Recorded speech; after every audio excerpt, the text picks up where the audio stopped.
Hello, everybody. Welcome into a Tuesday edition, pre-edition of the Computer America Show. For all of you live Computer America video streaming viewers, we have a great show planned for you tonight. NVIDIA is here. It's our Gamer Tuesday show. We're going to be talking about their Titan X graphics card. Yes, you can begin drooling as we speak. We have a distinguished engineer from NVIDIA. Tom Peterson is here with us this hour. And then in hour two, we'll do computer and technology news brought to you by Slimware Utilities, the official optimization software of Computer America. So sit back, relax. 1 minute until showtime. And enjoy the show. We'll be starting in less than a minute.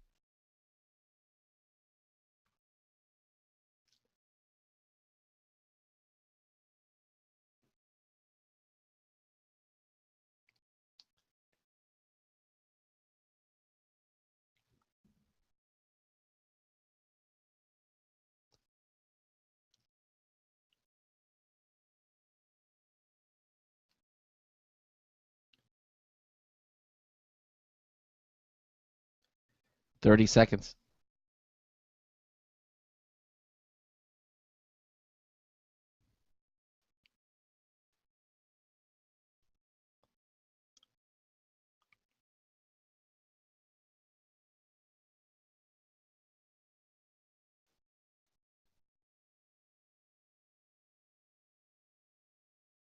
Your show will go live in 5 seconds. 4, 3, 2, 1.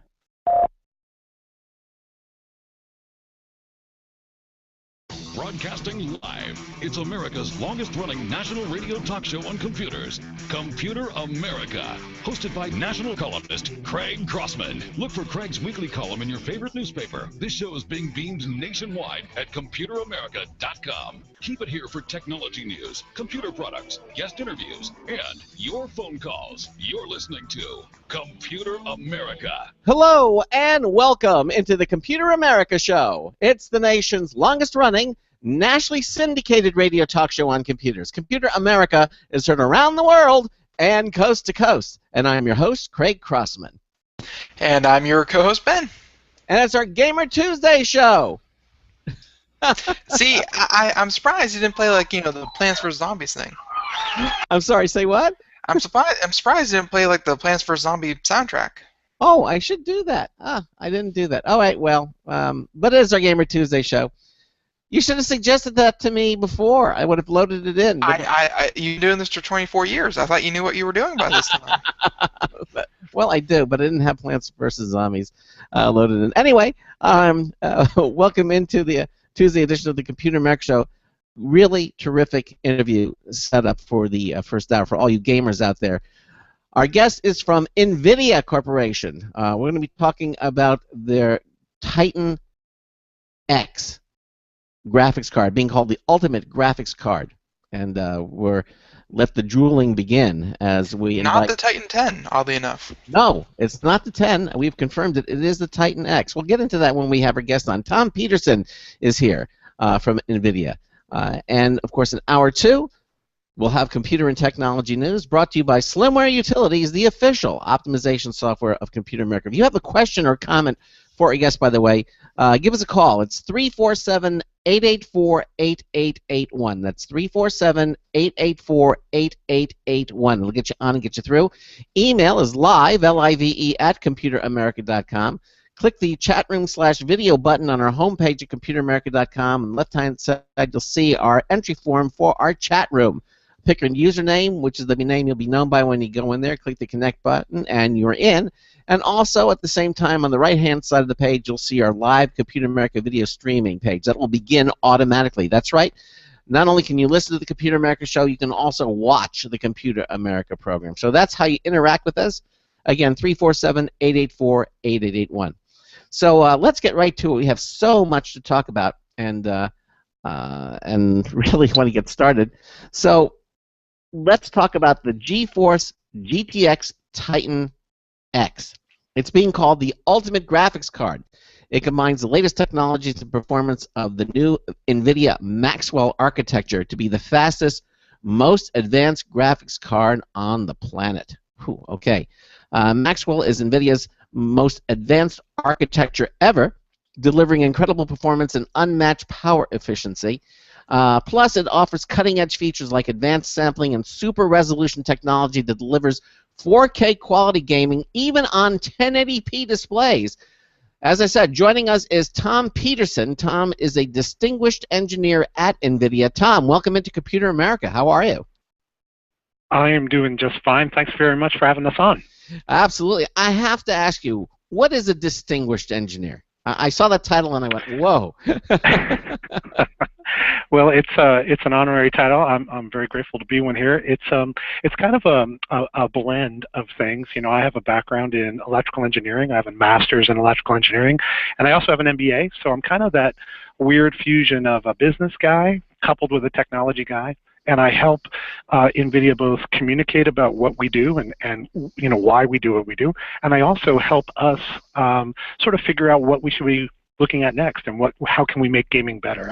I'm an inventor, and you know it's just my passion. I'm a gamer and an inventor, and I couldn't be happier at NVIDIA. Well, you know, maybe it's my background. When I read that title, I figured they make you wear a monocle and an ascot. You see, walking around you. You know, Jensen has discussed in my videos starting to wear a white jacket, but I resist.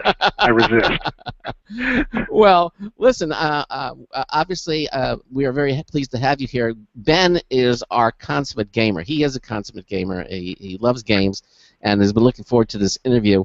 One of the things we wanted to resolve, and obviously we did before the show, I cleared it up. I asked you if this graphics card is called the Titan, the Titan 10. It was a Roman numeral or the Titan X, and you've confirmed that it is in fact the Titan X, because I couldn't find anywhere where it mentioned that it wasn't the 10, because OS 10 and that type of thing, they use the Roman numeral. Yeah. You know, we always have kind of funny names for our cards, and I get questions a lot about, you know, Titan X, is it Titan X, Titan 10, and also, you know, how do you say your company name? Is it NVIDIA? Is it N? You know, what is it? So there's lots of ambiguity. Our graphics card is Titan X, and you can kind of see we've had an earlier family of Titans. There was the original Titan, then there was a Titan Black, and the real kick on this one was there was a Titan Z before Titan X. So we're using alphabets now to kind of distinguish across multiple product families. So it's pretty cool. But NVIDIA, if it ever comes up, is NVIDIA, one word. NVIDIA. And it's kind of strangely pronounced. NVIDIA. And yeah. you're not going in alphabetical order either when you're naming these cards. No, we're not, and it's really hard to know exactly where we're going to go next. It could be Titan Y, it could be W, it could be anything. Exactly. Well, it all comes under the category of GeForce GPUs, and tell us a little bit what makes the GeForce GPUs great for gaming. Well, that's a great question, because first of all, not many people really understand what GPUs do. And they're responsible for taking what is a pretty complicated description of a scene that game setups. You know, games are running a simulation, and then at the output of every frame that the game is running, they communicate a bunch of graphics primitives using DirectX, and that comes into our GPU. And what our GPU does is it converts those graphics commands into shapes and scenes that you see on your screen. So we are primarily all about taking a three-dimensional model and converting it into sort of beautiful two-dimensional graphics that you see on your screen. Now, what we've always been really famous for is beautiful graphics. You know, we make games look fantastic. We're constantly pushing the boundary on what games can do. You know, we're adding more capability to our GPUs. They're getting faster and faster and faster. Games are getting more and more realistic looking. And over the next couple of years, you know, we're just going to continue to drive as hard as we can. And our strategy is pretty simple. As games get better and better and better, people want better GPUs to run those games. So as long as we can help games look better, that's going to be good for us. We have a software development team and development sort of technology team that builds these complex algorithms to make games look great. Things like fire and smoke and, you know, physical destruction and beautiful water. These are the types of core technologies that NVIDIA develops and then gives them to game developers to help games get better. That helps drive demand for GPUs. So that's NVIDIA in a nutshell. We make games look great. We provide raw horsepower, and we also provide the technology to game developers to make their games look even better. Well, I've always known in the past, and I think it's still the case, that there's there are certain types of software applications that really push the limits of computing technology. And I don't know, for example, voice recognition is one of them. The more powerful your computer, the better the recognition. And gaming also extremely. It pushes the limits of computing technology today, and I assume that really hasn't changed. And of course, no. If anything, that's going to continue, because if you think about graphics and what's great about that problem, first of all, it's very parallelizable. So we can continue to build bigger chips that are going to be able to do more graphics processing in parallel, which is going to deliver better experiences and higher resolutions. And it's just like almost working on the perfect problem for a computer device, because the problem is very well segmented into little pixels, and you can kind of work on pixels in parallel, so it all just scales up wonderfully. So we're definitely going to be driving technology. We're a major customer driving sort of silicon foundries worldwide, and that's not going to slow down anytime soon. So let's talk about this ultimate card, and then we're going to start talking about some of the things that it brings to the gaming table. Let's start off with the Titan X, and tell us. Okay. Let's start off with the Titan X, and tell us about this card and what makes it so amazing. Okay. Well, first of all, Titan X is the latest member of our Maxwell family of cards, and Maxwell was a new architecture that we launched last year. And we've been building different variants of that Maxwell architecture that are incredibly power efficient. So the fundamental thing about Maxwell is through a combination of, say, architectural improvements and good circuit techniques and great just kind of honing our craft, we're able to deliver 2 times the perf per watt in the same technology. So if you compare to Kepler was our prior generation of cards. That thing is super power efficient, but Maxwell is twice that. Wow. So now we can use that headroom in terms of power efficiency, and we can continue to deliver things like more performance or lower power and kind of fill out the entire product stack. So what Titan X is all about is that very, very highest end, and it's built on a chip that's called GM200, which is our largest member of the Maxwell family. It consumes about 250 watts of power when it's fully loaded, but it delivers twice the performance of our prior generation Titan. So it's just ridiculous amounts of frames per second, and it's all doing that while remaining kind of cool and quiet and an acceptable experience in anybody's bedroom. So it's actually our love story for gaming. It just keeps getting better. So even if this is your top of the line creme de la creme, this is you pushing the envelope, you still don't kind of make it unreasonable in terms of people's computer, in terms of power supplies, in terms of noise, in terms of heat. No one's going to walk into a room with a Titan X computer and be like, do you hear a low droning noise? Do you have a washing machine in here? Like, you're still trying to keep everything in a pretty straight line. You're absolutely right. Titan X is designed to be quiet and beautiful experience even when it's running games. So you probably remember a couple years ago we had a generation of GPUs that was called Fermi. And this is, we were kind of racing up that performance curve and doing it as fast as we could, but we sort of hit the wall where power became a major gate. And so once we kind of had that Fermi experience, we have focused like a laser on improving power efficiency and making it so that our GPUs are always quiet, always delivering, sort of great experiences while games, because it turns out that, you don't want a space heater underneath your legs when you're playing, any of your favorite games. You want it to be, generally well behaved, and that's really one of the major goals we focus on here. Now, looking at the Titan X card, my understanding with graphics cards, they always went inside the computer. Does the Titan X go outside? I mean, it's a beautiful looking card. I mean, does it go outside the computer? How do you incorporate the Titan Why X? is it so gorgeous? Yeah. No, it definitely plugs into your computer, so it goes in. But if you look at it, and people have seen it online, it is a gorgeous looking card. It is our, it's a reflection of our honing our craft and paying attention to the details and worrying about every little aspect of this card, because the truth is it's our passion. and we want the card to look as good inside your PC as it does on your screen.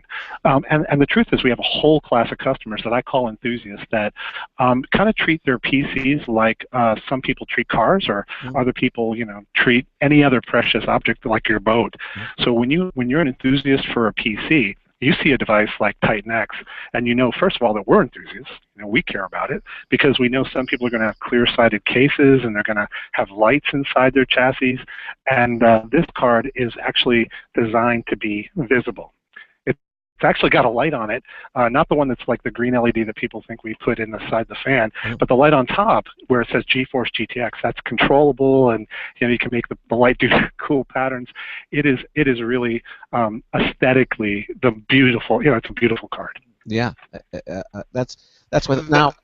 That's what I have right now. Craig is a big Apple fan, so he obviously has done away with the case and the exhibition of it all. But I have a giant tower with green LEDs and the clear sides and panels and stuff like that. Go ahead. And I love it when people walk into my room and they look down and, yes, it's a computer tower, and you thought, oh, Ben, aren't we past that? We have laptops, we have Chromebooks, we have tablets. Right. Why do you still have a tower? But then you look at it and you look inside of it and you see all the parts and you see all the fans, and it's just running so smoothly and it looks so gorgeous. I mean, like, when you invest in this kind of stuff, you want to show it off. There you go. Right, and it's also, for me, now when you look at the PCs I have in my house, they're all sort of, the cables are just right, and the routing inside, and it's meant to be sort of clean and cleanly, and I enjoy having knowledge that the PC looks as good on the inside as it does runs on the outside. This is like when people who are enthusiasts with their cars, they'll park them all together, and then the first thing they do is open the hood. They pop the hood so people can see the engine, and they're all really clean, and they're shiny, and they have all the parts and the components and the air filters, and they're really pretty to look at, And it's the same mentality. That is absolutely true.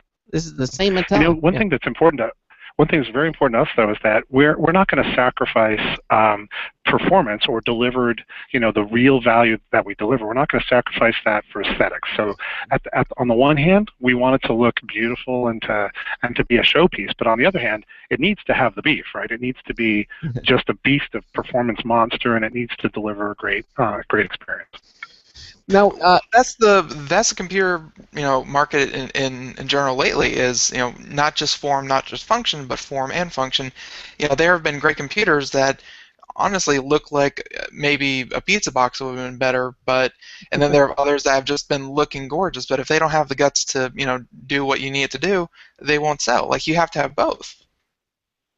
Yeah, absolutely. Our customers, especially for this segment, which is our highest end segment, they're very particular. People are looking for really the best experience that can be delivered in today's technology, and that includes everything from it's got to be power efficient, it's got to be quiet, and it's got to, of course, have the great aesthetics, and it's got to have great performance. Right. Now, you sound like you're a gamer yourself, Tom. Are you a gamer? I am. Okay. I am indeed a gamer. How can you? A long-time gamer. Yeah. How can you not work for NVIDIA and not be a gamer? I mean, I think that this is, if you're an automotive engineer, you really need to love driving. I mean, you need to love what it is that you're exactly. doing, so they go hand in hand. Exactly. I have a serious problem with gaming. I try to manage it. I have a wonderful girlfriend that I spend a lot of time, and so my gaming, it's always oh man, I want to be gaming. I want to be my girlfriend, but I'm working through it. One day at a time. What do you like to play? Just out of curiosity.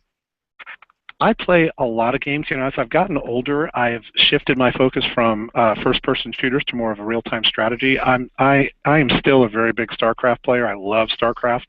Right now, I saw a video from, I think might have been Day 9, who was doing a Day 9 video. I think he does a great job. And he was playing a game called Off-World Trading Company. And I picked it up. It's in beta now on Steam, and it is just a great game. I've been playing that thing for a couple weeks now, and I love it. And it's also a great model for we're in beta, but you can buy it now and try it. So I kind of change my games up a lot. A game I've played an awful lot of over the last year is something called Anno 2070, and a lot of people in the U.S. don't know much about that game, but it's a big game in Europe, and I have actually played more on that game than anything else this year, and I'm actually up to about 1,500 hours, which is a little bit crazy. Oh wow! A little crazy. Yeah, exactly. Well, but you can't look at a game and say, oh, I spent 1,500 hours on it, and I could have learned to play the guitar by now. You can't look at it like that. You have to enjoy it in the moment. I try not to think like that. Exactly. It's like the opportunity cost for the gaming passion. It's all good. Now, all good. Are these games pushing the graphics threshold, or are they? You need a Titan X to play these games, or are they? Because I know some of them are. Well, yeah. Some of them good are. Question. The best thing about yeah. I'm sorry. Go ahead. No, I'm saying some of them are known for being like the graphics tyrants. What is it, Ben? What is the one that's like some of the threshold games that you play? Crysis was Right. one of them for the longest time, but they've had different ones lately. Yeah, that are really pushing. Well, there's a bunch of games that are out now that are awesome. They look great graphically. One game, for example, is Shadow of Mordor, which came out kind of towards the tail end of last year. That's a game where you basically are a character that is taken right out of Lord of the Rings, and you're basically beating up on orc kind of leaders and kind of building your way up through the orc hierarchy as you kill different guys. It's actually a really awesome game, kind of a blend between sort of I'll call it like a Batman style kind of masher, coupled with sort of like a the ones where you're kind of like running around a free world kind of experience. And I love the game, but that when you play it in 4K, you can play it with high settings, and even with a Titan X, you're still getting about 40 to 45 frames per second. So a lot of today's content is pushing up that kind of quality level where it's becoming more and more immersive, and 4K is becoming more and more common resolution. 4K monitors have gotten a lot cheaper in the last year. So I see this trend of games getting better, resolutions getting higher, and that's going to continue for the foreseeable future. Can you stack these cards? I mean, these games are becoming more and more powerful. Can you have like two Titan X's in your computer, or is it just one-on-one at this point? No, you can definitely stack them. So we have a technology called SLI, and what SLI does is it basically uses technology called AFR, which is alternate frame rendering. And with AFR, what happens is the driver is getting commands from the game that says, hey, here's a frame, and then here's a new frame, and here's a new frame. And then our driver distributes the work. The first frame goes to GPU 1, the second frame goes to GPU 2, and they render them in parallel, and then they bring them back together through a technique that's called sort of blitting. So Shadows of Mordor is a great example. Works with SLI. You can take multiple GPUs. We actually, believe it or not, can use up to 4 GPUs in one system to get the absolute crazy max performance.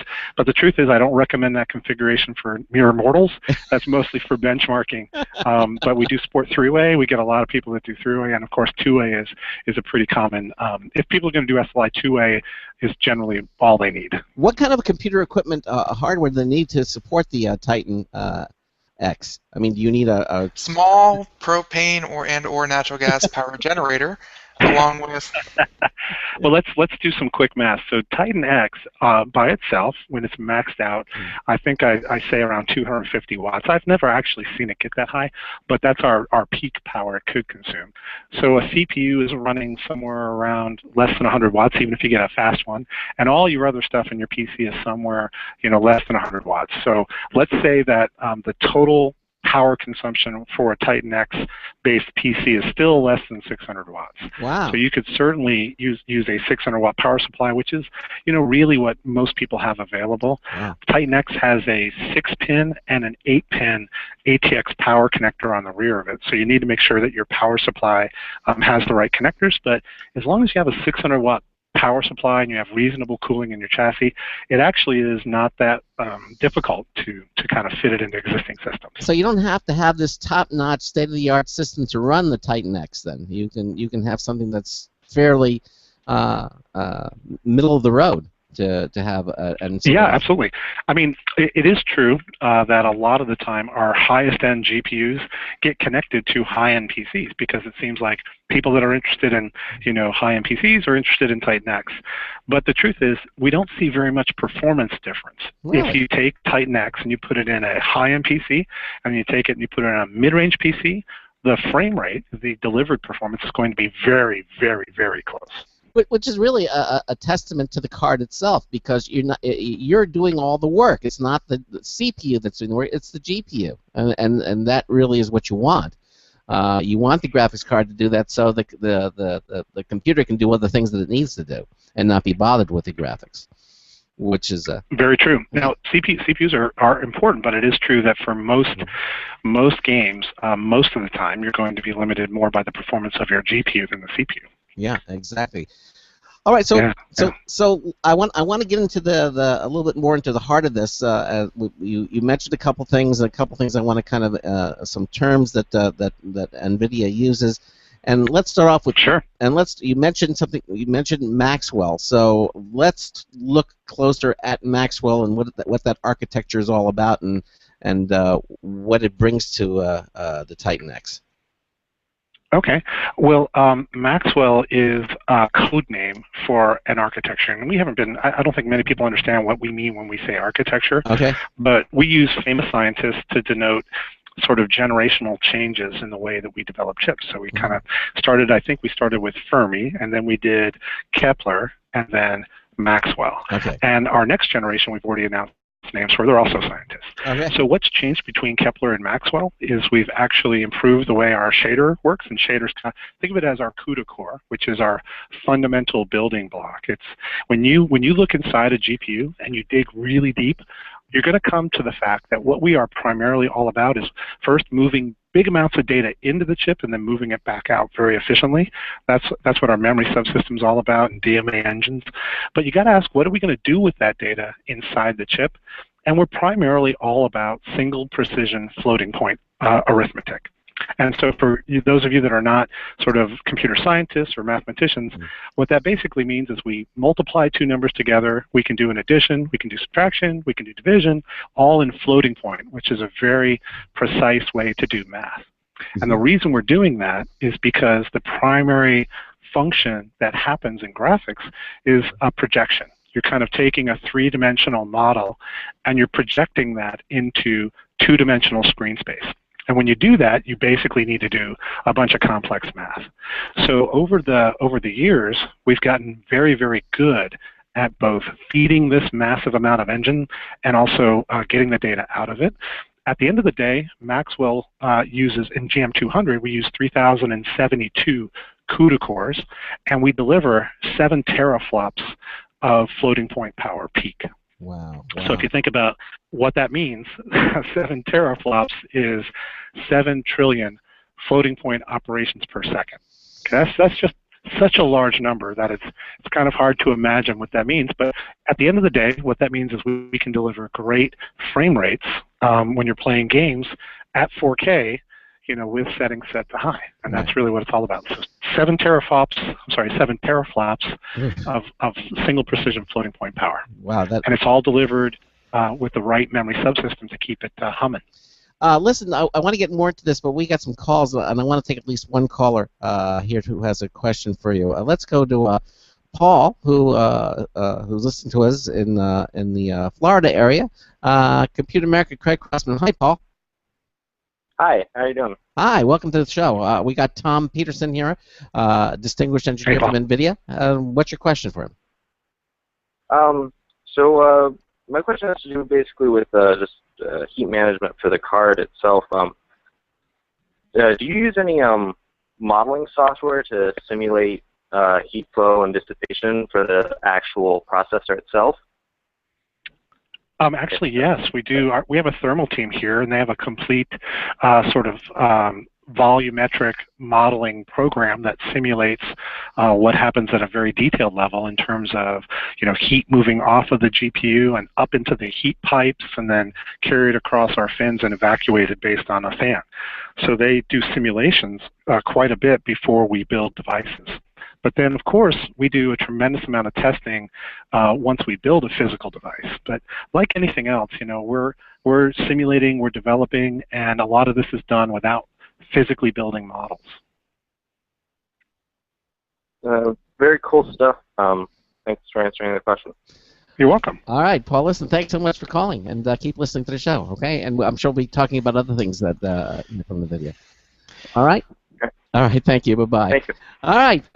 It's nice to know that you don't just build these powerful things and sometimes they run hot, sometimes they're real cool. You don't just slap a fan on it and say, that should do it, and just go on about your day. Yeah. You know what? We are, it's interesting because we're actually a gigantic engineering company. NVIDIA has, I think right now our headcount is around 10,000 people, maybe a little bit more, maybe a little bit less. Of those 10,000 people, the vast majority are engineers. And if you think about it, engineers are all about science. We're developing algorithms, we're kind of testing models, we're thinking theories, and we don't just sort of like try things. We think through things, and we want to make firm basis for educated risks. But at the end of the day, you cannot. I think one person here says you cannot experiment into excellence, right? You can't just sort of try stuff and get excellent. You have to really think through it and apply science and design it from first principles. All right, Tom, listen, we're at the bottom of the hour, and time flies here when you're having fun, but we have to take a break, and then and then we're going to continue on. Tom Peterson is here with us. He is a distinguished engineer with NVIDIA Corporation. We're talking about the Titan X card. And I have to think, because I always want to say Titan 10. So Titan X, I'm going to make sure I have the pronunciation right.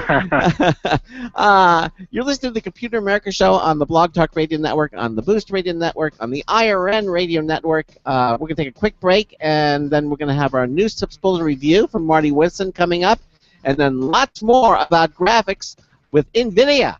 Stay with us. We will be right back. Hey everyone, have you heard about the No Hair Removal device that's sweeping the globe? If you want to go weeks without shaving and get smooth, professional quality results, here's our favorite host, Cheryl, for No Hair Removal. Thanks. Hey gals, I love talking about my No. It's this cute little hair removal system that you can take with you and use almost anywhere at home or on the road. No more expensive in-office treatments, painful waxing, and no more wasting your valuable time. Got unwanted facial hair? No has patented thermocon technology that works on all hair and skin colors, so it's perfect for using on all body parts. And now you can take advantage of this incredible risk-free trial. Get the No, the facial kit, a travel case, and a $100 discount shopping card, and you don't risk a penny to try it. Try the incredible No hair completely risk-free. Call 1-800-953-5415. That's 800-953-5415. 800-953-5415. Hi, this is Craig Crossman, host of the Computer America Show. You have important meetings to schedule. Your company's getting ready for its IPO, and you're in charge of the PTA fundraiser this month. So how do you coordinate everyone to be available at the same time? Are you still using emails, phone calls, even text messages to schedule meetings with a group of people? How's that working out for you? That's so great, huh? It's a fact that every day, millions of people suffer from scheduling headaches. Well, with Doodle, scheduling meetings with a group of people is quick and easy. With Doodle, you can easily propose available times to each member. Each one checks off the times that they are available, and then you simply pick the time that works best for the group, all in an easy-to-read display that integrates with your existing calendar. Nothing could be more simple. Give Doodle a try for free, and like millions of Doodle users, you'll truly see how easy it is to find the perfect date and time for all your meetings. That's www.doodle.com.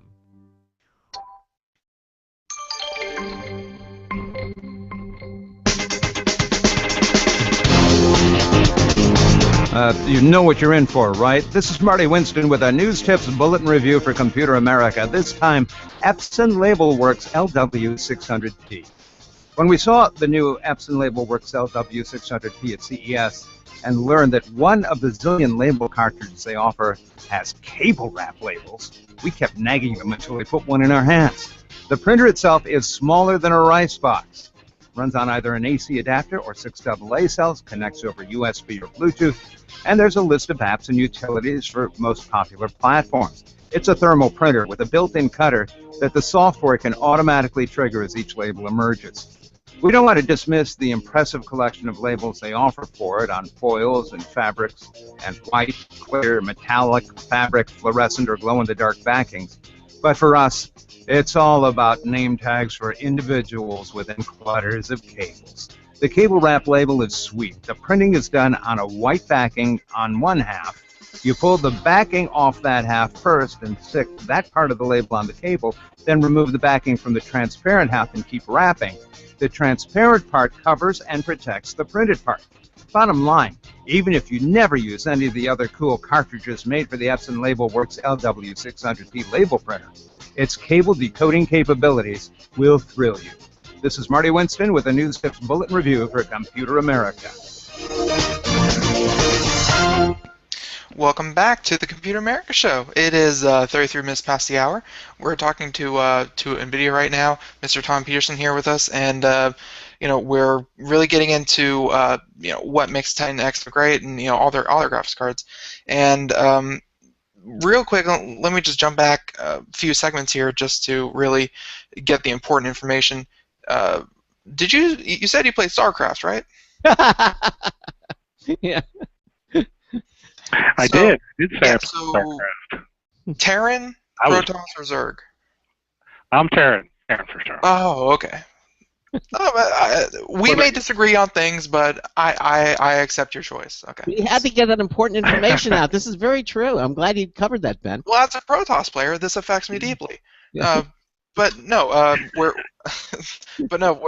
talking about these graphics cards and all this kind of thing, and something that you said way back in the beginning of the segment though kind of struck me was you guys I never really understood what the difference was between graphics cards, because I thought it was just here's the raw data, here's what you tell your equipment to do, and therefore you render it just like that. I never really understood what some of the difference are between the different versions of graphics cards. What makes NVIDIA so much different than your competitors? And it sounded sort of like it was the software behind it, your drivers. Well, there's lots of things that are different, and I think it does get difficult to tell, as you go from GPU to GPU, what's changed. It's a little bit like. Let's first start on the hardware side. So within our GPU stack, and actually within any GPU stack, there's going to be sort of less expensive all the way up to most expensive. And as you go up that stack, a lot of the GPUs have the same sort of capabilities, the same sort of features. But what's getting different is the ability of the GPU to render faster. That's really what most people imagine is changing as you go up the stack. Now, when we say you can render faster, that means you can play higher quality games at higher resolutions and with more effects turned on. Because with PCs, the way games work is you can change the settings to dial down visual quality to make it render faster. So most people who are paying for a more expensive graphics card just love turning on all the graphic detail in a game and looking at lush foliage and beautiful textures all over the place and great geometry and beautiful shadows. And as you go cheaper, as you go down our stack, the raw horsepower is not at the same level, so people need to either dial down the resolution or dial down the effects. That's the primary trade-off people are making. Now, when you compare us to our competitor, obviously this is my view, NVIDIA's view. We think we're delivering a better experience because, we obviously are all gamers and we care about gaming. So we're doing things like making sure our drivers are ready when a new game launches. Because everybody knows that when a new game comes out, that's when all your friends are going to play the game. So if we don't have a driver ready when a new game launches, you're kind of left out of that excitement. So we make that a priority. And we have something called a game-ready driver process here at NVIDIA, so that every time a game comes out, you can be pretty sure that you're going to get near the best experience possible. And we're also, by the way, inventing lots of different technologies that make games play better. So last year, actually maybe the year before in October, we launched a technology called G-Sync. And G-Sync is kind of our catch-all for how to make gaming monitors better than ever before. And when you think about it, there's lots of areas that we can make monitors better, and G-Sync is just our first big step forward. It introduced a technology that's fundamentally called variable refresh rate technology, and that allows a monitor to respond to the varying frame rates delivered by a game. So as everybody knows, you're playing a game and you come into a really complex section of the game and it starts slowing down, right? The frame rate starts dropping. Well, your monitor, if it's a normal monitor, doesn't know anything about that. It's still refreshing at it, whatever its fixed refresh rate was. But what G-Sync does is it allows the monitor to be kept in sync with the GPU, so that even though the frame rate can be changing, the monitor is perfectly in sync with that rate, and you get a great smooth experience no matter what. Does that prevent? Go ahead. Thank you. I've been trying to explain to Craig for the longest time. It's like, oh, but Ben, why do you need anything more than 30 frames per second? That's all the human eye can perceive. That's medical science. And I'm telling him there's such a smoothness to the game when you're running a game at 240 at 300 frames per second. There's a smoothness that you just don't get at those lower frames. I guess it has to do with the varying frame rates that you were just talking about. It's a very complex question, but I'm going to try to make it simple. So first of all, let's talk about human perception. You can imagine where a lot of people think we all came from lower level primates. Maybe you don't, maybe you do, but I do. And when we were a lower level primate, or even before that, it was necessary that we catch things out of the corner of our eye or we're going to get eaten, right? So our entire visual system is highly sensitive to sudden movement. If you see something jumping out at you, your whole body flinches, right? Yeah. And that's evolutionary. Now, the way that affects games is that if there's any visual jerkiness, right? There's something that went wrong with the rendering of frame, and suddenly, the frame didn't get put on the screen at the right time. That is perceived as rapid acceleration. Because if you think about it, when you stutter in a game, when a game kind of hitches, you're kind of starting and stopping with infinite acceleration. And your brain just sees that at a very, very, very minute level. So our studies show that if you have, somewhere between 2 or 3 milliseconds of variation, people can easily detect that. 10 milliseconds of variation is like hitting a tree. I mean, you feel like you've been hit by a brick. Yeah. So to give you some sense of that, 60 frames a second is running at 16 milliseconds per frame. So we're talking about variations that are extremely small, but your eye, your visual processing system, is very, very sensitive to that phenomenon. Okay. By the way, that G-Sync, does that prevent things like what they call tearing that you see on the screen? It does. Okay. And G-Sync is designed to prevent stutter and tearing. Okay. And stutter is, it's actually easy to explain if you want a short G-Sync. Sure. What is really G-Sync? Yeah. So that monitors typically have a fixed refresh rate, and they'll run at 60 hertz, and that goes way back to the beginning of time. And 60 hertz is actually not at all related to your eye. It's strictly related to the electrical grid in the United States at the time they first invented TVs, because early computer monitors were based on TVs. Yeah, the CRT. So that's why 60 hertz. Yeah, the little CRT and the little beam that would move back and forth, with faster than the eye can see, and that's how they worked. Exactly, And exactly. And we had to give, but that, at the end of the day, that had nothing to do with your eye. No. That's what electricity was. Yeah. Exactly. Kind of fascinating. So now games don't do that. Games run at a variable rate based on how complex the scene is. So you can imagine that a game might be running at 40 frames a second, which many people would think is a great experience.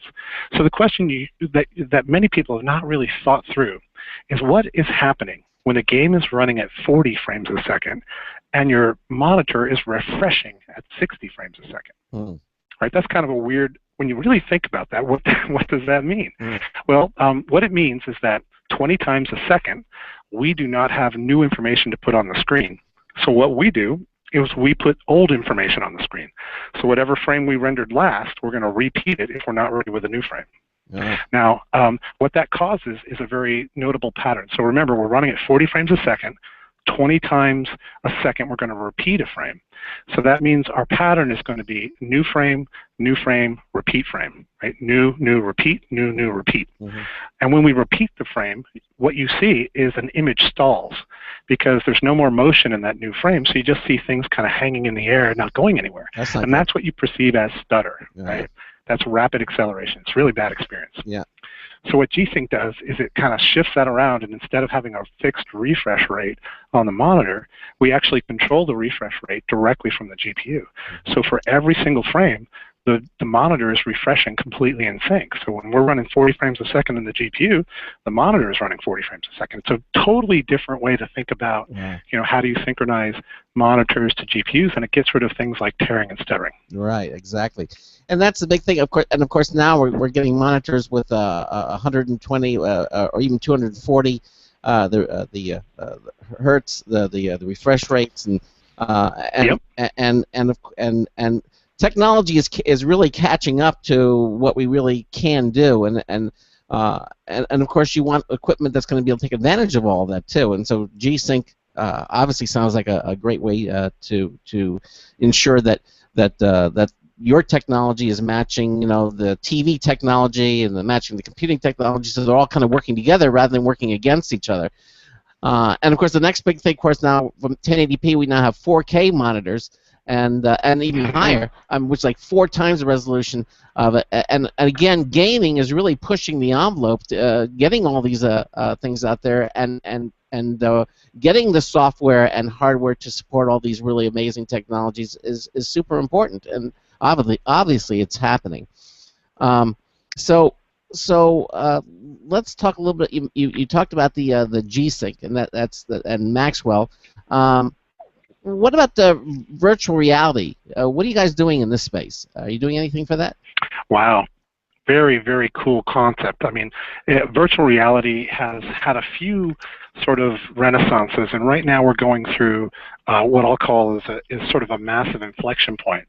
Because what's happened is finally technology has gotten to the point where you can have a relatively low-cost, lightweight, high-quality VR headset that's delivering pretty good frame rates, you know, very good refresh rates up close to your eyes. So we think that VR, certainly for games and maybe for many other applications, has a real chance of becoming significant. I mean, I think the jury is still out a little bit on whether, you know, this is going to be a long-standing thing, but I think, you know, so far everything I've seen is amazing. I see a lot of VR demos, and I've seen some that I'm just literally blown away, because the quality of VR and the responsiveness of head tracking and headsets has gotten so good that you can like spin your head around and you have absolutely no sense that you're not in that virtual world. So if you kind of believe that VR is going to become important, then as NVIDIA, we kind of look at what can we do to make it even better. So we've invented a few technologies for VR that we are collectively calling VR Direct. And what that VR Direct is all about is getting the image onto the VR headset as soon as possible. And the fundamental problem is that, you know, you're moving your head around, and head tracking sensors are telling the game where you're pointed. So the viewport, you know, the thing the game is rendering is getting adjusted based on that head tracking, and then that frame that's now got a viewport is getting rendered on the GPU and eventually sent to the VR headset. So the question is, how can you make the head tracking to headset path quicker? Okay, so we've been working with Oculus on a technology that is called asynchronous time warp. And asynchronous time warp uses a little bit of technology that we put into our driver, and it uses a late sampling of the head tracking information to actually warp an image. This means that the frame has been rendered and it's getting ready to go onto the headset, but right before we put it on the headset, it's going to get adjusted by this late coming head tracking information. And that adjustment actually shifts that new image to line up precisely with where your head's pointed. So that eliminates a tremendous amount of lag, and it makes you feel like you're kind of experiencing VR very, very physically. You know, you don't have any sense that's a simulation. So that's asynchronous time warp. The other technology we invented for VR is called VR SLI. And just like SLI for graphics, where you ran one frame on one GPU and then another frame on another GPU, with VR SLI, what we do is we run the left eye on one GPU and the right eye on another GPU. So by doing this in parallel, we can actually, double or reduce the time it takes to render a frame, and then we recombine those rendered frames, and then we do time warping, and then we put that onto the screen. So our whole strategy for VR is to partner with the leaders in VR and to do whatever we can to to make the graphics subsystem very responsive to head tracking, and that's the primary thing you feel in VR. Wow, amazing stuff, and we're going to. So you're saying that because from an outside perspective, virtual reality, there wasn't really a lot of innovation there. Like when it first started coming out, I think the idea seemed really novel at the time, but then I personally never really gave much thought to the technology behind it, because it was like, hey, put on this thing that looks like an old-fashioned viewfinder, and and there's a screen in front of your eyes, and we're going to make games specifically to interact with this sensor. So you're saying that there's to actually get this in people's homes, because we've been hearing about a lot of this technology for 2-3 years now, and we really don't have a one really out to the public yet. There's really a technology kind of holding it back to what. There's really a technology gap, though, between what's out there and what we need to get in people's homes. Well, I would say that's true. It's not so much a technology gap. It's more like, I think the folks that are doing VR this time are very, very cautious, and they're trying to make sure that when VR headsets are delivered to customers, that they're an awesome, incredible, life-changing experience. And I'm all for that, right? Because I think that when you really see VR working well, it does kind of open your eyes to the world of possibility, where suddenly, things that you would not ever consider, where you have a virtual office or a virtual file system, or maybe virtual control systems for anything. VR for gaming is an awesome experience, but I think the VR technology has a broader implication than gaming, and I think that is where a lot of the focus is, trying to make sure that when these things go out, when they're finally released, that they are indeed life-changing. So I know the guys. I know several of the guys that are working on it, and I know that they are geniuses. So I'm really looking forward to it. And now, of course, we're talking about... We will sell no wine before it's time. And so we're talking primarily about virtual reality. Does augmented reality come into play there at all? I know that somewhat... Yeah, I mean, augmented reality is a kind of a neat topic, because it brings us in... First of all, let's talk about what it is. It's sort of the idea of taking a video feed of the real world and then identifying features that you can highlight and kind of put in a HUD. It's like a real-time HUD, kind of like what most people think Google Glass is. And you can give additional information. Augmented reality really works best when there's a fixed application like driving. And I think that you're going to see more and more and more augmentation for driving, making it safer than ever. You're going to see more driver assist, safer than ever. And you're also going to see your cars getting smarter and smarter and smarter through a technology called deep learning. We just got done doing a conference here called GTC, which is the GPU Technology Conference, where we talked a lot about Titan X, believe it or not, and how Titan X does deep learning really, really well.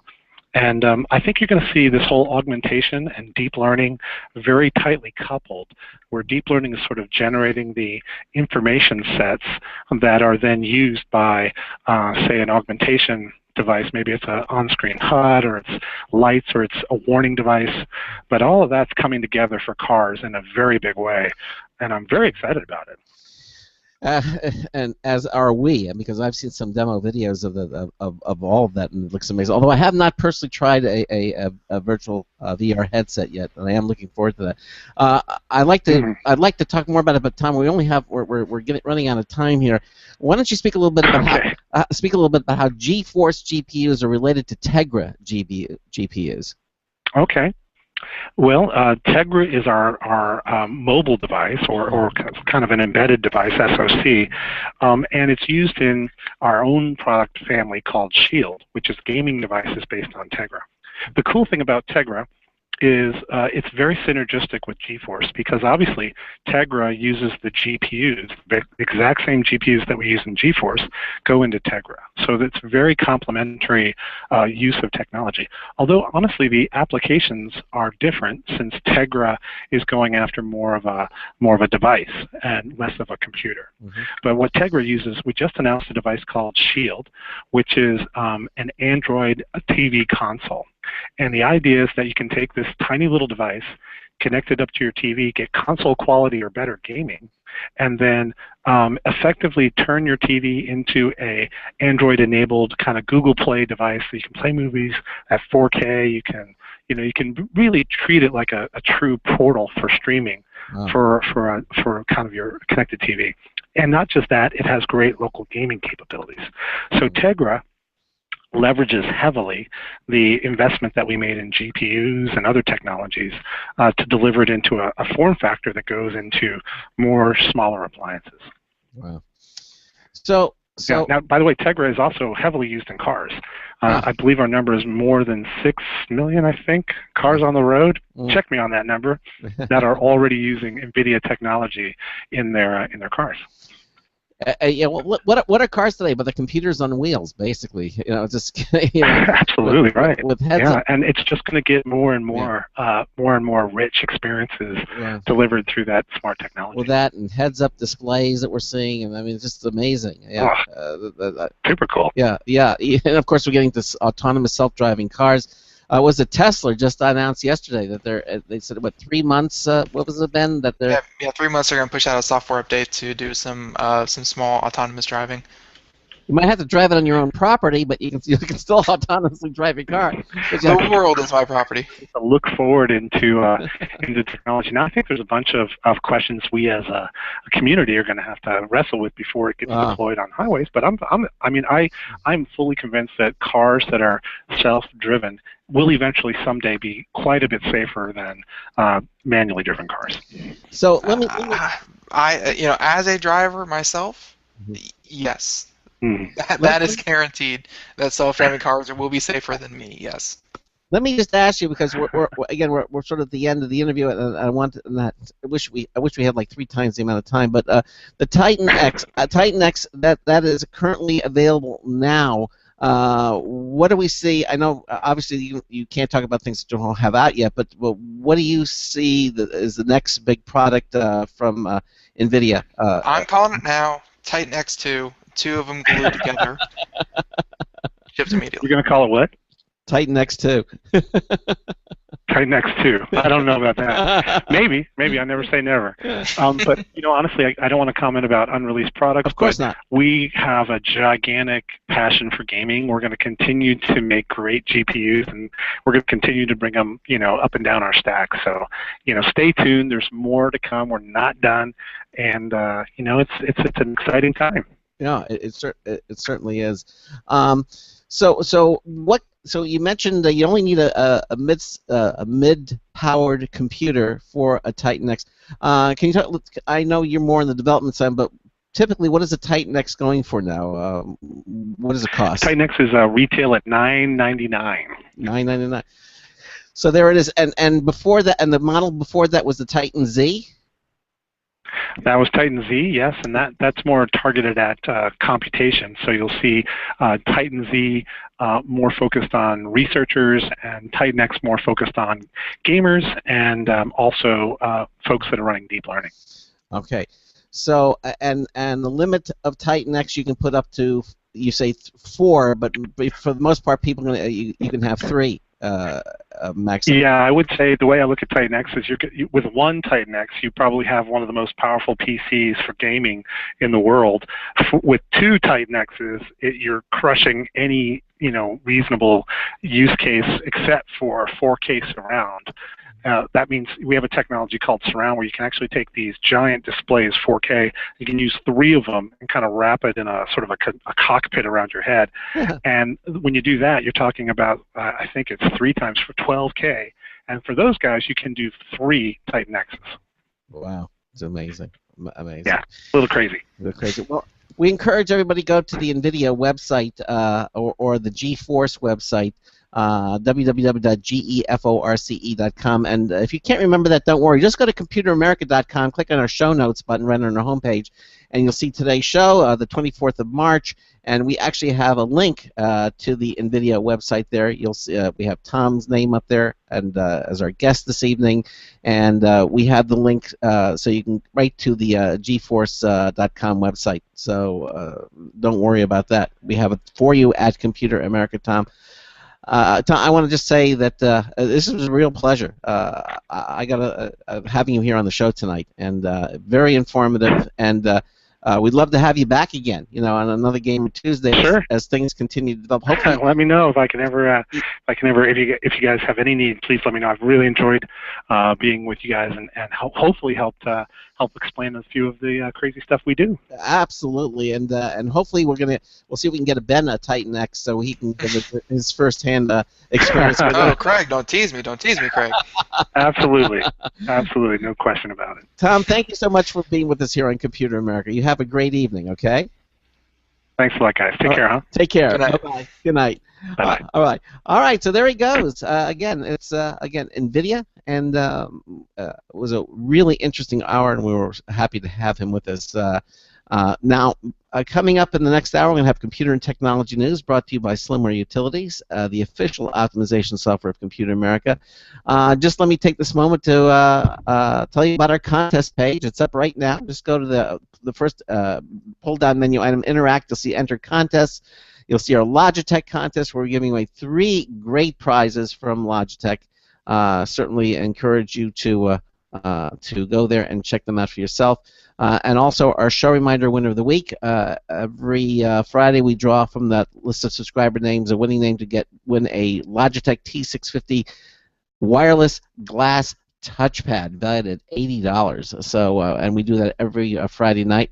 All you have to do is subscribe to our newsletter, the show reminder. That is the only publication out there that tells you who's going to be on our show for the entire week, who the guests are going to be, what the topic's going to be. And it's all free. It's all private. You give your information up to no one. And so just go there and register for all of our contests. You're going to have a lot of fun doing so. And, who knows? You might win something really, really nice. What are some of the topics, the stories that we're going to be talking about in the next hour, Ben? Oh, you want to know? How about woolly mammoths potentially being brought to life? New roads, malware that can be detected or that can read heat signatures on computers, and Taco Bell. Oh, Taco Bell. Okay. All right, you're listening to Crucial technology news on the Blog Talk Radio Network, the Boost Radio Network, the IRN Radio Network. We're going to be right back. Just stay with us. Broadcasting live. It's the only national radio talk show on computers to air every weeknight. Computer America. Hosted by national columnist Craig Crossman. The first hour's behind us, but there's still more of tech news, tech talk, and your phone calls. We're being beamed nationwide at ComputerAmerica.com. You got computer problems? Bring them on. You're listening to Computer America. Computers run the world, and we run computers. Call us or send us an email to live@computeramerica.com. Hello and welcome into Hour 2 of the nation's longest-running, nationally syndicated radio talk show on computers. This is the Computer America Show, and I'm your host, Craig Crossman. And I'm your co-host, Ben. And if you missed the first hour, boy, you missed a terrific one. NVIDIA was here for the first hour. We had Tom Peterson, a distinguished engineer for NVIDIA, and telling us all about all the different things. If you missed any portion of that show, you missed it completely, just know that you can listen to it again. We archive all of our shows at ComputerAmerica.com. All the information is there. Just go to the archives pull-down menu, just click it, and you can listen to it at Blog Talk Radio. We have the links there. We have the video streams are archived. We have our own YouTube page. You can watch the shows there. Everything you need to listen to any of our past shows is at ComputerAmerica.com. That's right. We have a YouTube page. They don't just hand those out to everyone. It's a very exclusive club. It is, exactly. Yeah, and you don't need a Titan X to look at it either. Well, that would be nice, but you don't need to. All right. So that said, Ben, I mean, it was fun talking to him. I mean, did you not enjoy? I enjoyed that completely. I really did. Oh, yeah, we honestly not as much as I'd like. I would definitely like more. Talking to these companies that are kind of very integral. I know that we talk to Intel all the time. It was great having NVIDIA on, but just like these companies that, especially hard drive companies, they're technologies that you hear about all the time, or at least that you use all the time. But we don't always get a chance to, have one-on-ones with them, and because we hear tons and tons of stuff about NVIDIA all the time. But to Yes. have them on and actually ask them questions point blank, that's so much better than just hearing about the latest report. Yes, it is, and we're going to try to have more of that in upcoming shows. For sure. All right. Well, that said, I guess it's time to go into our computer news segment. All right, so let's do it. All right. Tonight's computer and technology news is brought to you by Slimware Utilities, the official optimization software of Computer America. You can visit them at slimwareutilities.com to clean, speed up, and optimize your Windows system for free. That's right, you heard me, Kimosabe. Free. Everything at slimwareutilities.com is completely free. All the utilities there, download them all. Why not? They're free. Use them, keep them whenever you need them. You'll be happy that you did, and you'll thank us for it. It's slimwareutilities.com. And in this first story from Maximum PC, Paul Lilly, Intel's Broadwell-based Core i7 5775C and Core i5 5675C CPUs rumored to launch in the second quarter, okay, Q2. Now, Broadwell for the desktop is in sight. Intel is reportedly planning to launch a pair of processors based on its 14-nanometer Broadwell architecture sometime in the second quarter of this year. I mentioned the two cores, both of which are unlocked parts, though you'll notice the usual K designation for an unlocked Intel chip has been replaced with the letter C. No reason for the change is known at this point. Citing a Chinese language report by VR Zone, they say that the Core i7 and Core i5 parts will feature a 65-watt TDP and the latest Iris Pro Graphics 6200 integrated GPU. That's the one with 64 megabytes of embedded EDRAM cached for faster memory performance versus tapping into the system RAM. It also has 48 execution units and a 120-bit memory bus. Nice. The Core i7 5775C will come clocked at 3.3 gigahertz with a turbo frequency of 3.7 gigahertz. It's a quad-core chip with hyper-threading, 6 megabytes of L3 cache, and support for DDR3 memory rated at 1600 megahertz. Okay. Intel's Core i5 5675C is also a quad-core CPU but lacks hyper-threading, according to the reports. It will be clocked at 3.1 gigahertz with a 3.6 gigahertz turbo frequency and feature 4 megabytes of L3 cache and DDR3 1600 megahertz memory support. By the way, you understand what hyper-threading is, Ben? Hyper-threading for cores? Yeah, that's oh, I don't want to go with yes, I used to at one point. It was something to do with virtual cores and or taking cores and virtual cores and making them run processes together to make it more powerful. Exactly. In other words, so you can do more than one thing. It seems like you're doing more than one thing at the same time, and it's because of that hyper-threading technology that allows you to run, do multiple processes seemingly as simultaneously. It was introduced at Intel back, I think, with the Pentium process when they introduced it. But really, I mean, the Pentium one was really like the first time you had more than two cores. So. Right, exactly. By the way, the story, it's expected that most existing socket LGA 1150 motherboards will support the new chips, though they'll probably need a BIOS update. Launch prices for the Core i7 and Core i5 are expected to be around $350 and $250 respectively. So there you go. The new 14 nanometer technology in these chips. So 14 nanometer Broadwell architecture. and it's so easy lately to just say, okay, nanometer, nanometer, and like it. I actually saw a representation of what 14 nanometer actually looks like. Yeah. That is incredibly small. It's crazy that we're actually engineering things to that level. Well, we're getting down to it's getting closer to the atomic level. I mean, these things are getting so. I mean, you know, a nanometer. Did you know that at 1 nanometer is the distance light travels in a second? That's the distance it travels in 1 second. Yep. Nanometer. So we're talking blazingly fast. It's fast. It's small. It's incredibly tight. I mean, I don't know. It's for me, like I deal with this stuff all day, every day, and until I actually saw a picture of what 14 nanometers looks like they were using like, you know, an electron microscope to get down to 14 nanometers. It was crazy.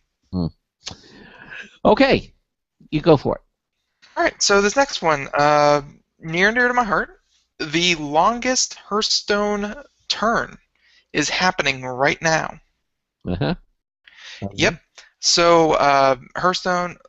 Okay, you know, let's read the article. This one is from Wired. Right now, a potential world record is being set in Hearthstone, and you can watch as it takes place. It's currently still running as we're reading this right now. It's currently been going on for 1 day, 14 hours, and might be getting close to 15 hours now. So about 9 hours left on this turn. They said that the record is for the longest Hearthstone turn ever. Usually, a single turn in the popular online card game takes about 1.5 minutes per player, sometimes shorter, sometimes a little bit longer. But part of the Blizzard's game charm is the animations that accompany the different cards. And if your turn ends with an animation still in progress, the game will let everything play out before ceding control to the other player, even if it takes 40 hours to do. So the Hearthstone player attempting this feat, his name is Mammy Twink, and a friend have a history of attempting things that Blizzard's card game wasn't supposed to do. They said that they like to do useless challenges in Hearthstone. For example, winning in one turn or playing 144 cards in a single turn. So for this particular challenge, they used a combination of cards to generate a massive amount of spell power, channeling the energy into 9 copies of the cards, arcane missiles. This card fires 3 projectiles plus 1 for each additional spell power. Using the combination of cards that multiply effects of other cards, they figured out a way to add not 1, not 2, but almost 250,000 extra projectiles. 250,000 extra projectiles. That's a lot of projectiles. That's a lot of projectiles. That's a lot of projectiles. It's kind of like that scene from 300. You know, when they shoot all the arrows. Yes. Blocks of the sun. Yes. Yeah. Kind of one of those deals. So they use a couple of some rare and legendary cards to get, you know, the proper cards that they needed for this, and you know, there's some math going on here. Not going to, you know, get bogged down by it, but needless to say, playing the right cards in the right time, you know, playing the right cards in the right order, and, you know, really kind of abusing the system to a point that it's never supposed to be abused, you know, by. They're able to have a 40-hour turn in Hearthstone. Wow. Which is a game, which again is a game that's not supposed to last for more than, I'd say 10 minutes. Okay. Well, they really they stretched that out, didn't they? Yeah. Exactly. Well, you know, we were talking with NVIDIA about virtual reality toward the end of the show, and this story from Engadget, you know, a lot of people who are trying out the virtual reality are getting sickness, simulator sickness. It's sort of like, you know, a motion sickness, but because it's disorienting. You know, you think you're moving, but you're not. It's sort of like what happens with seasickness, and it can be disruptive. I remember when I first experienced it with a video game. A lot of people, but they're coming up with a solution that they think might help. A virtual nose. That's a novel idea. A virtual nose. Well, it goes on to say, here from me, a virtual reality can be nauseating. It tricks part of the brain into believing the body is moving when it's not, and this disconnect is causing, people to get ill or even throw up. But an ongoing study at Purdue College of Technology suggests that a virtual nose could reduce simulator sickness in video games. When your movement isn't anticipated by the body's perceptual system, it triggers motion sickness, which is why people get sick in cars and in boats. In virtual reality, on the other hand, a part of the brain predicts movement, but your body doesn't move in sync with the visuals. Thus, you get this simulator sickness. Okay, but it's different in its causes. Well, anyway, this group hopes to build a predictive model that will allow creators to know the amount of sickness that the visuals might induce. They notice that there are some simulations that are easier to process than others, games with a cockpit, for example. They give the brain a visual reference to latch onto, okay, something solid, as opposed to things that are moving. As an alternative to the cockpit, an undergraduate student on a team ingeniously suggested placing a nose in the VR display as a frame of reference. And it looks a little bit like a nose there. I know as if you are a Caucasian male. Right, exactly. Well, maybe they'll have ethnic ones this time, but right now, yes, exactly. The team took free demos available on Oculus Rift's site and rebuilt the project files with a virtual nose positioned exactly where the user's nose would be. When tested on about 40 subjects, the experiment reduced simulator sickness by 13.5%.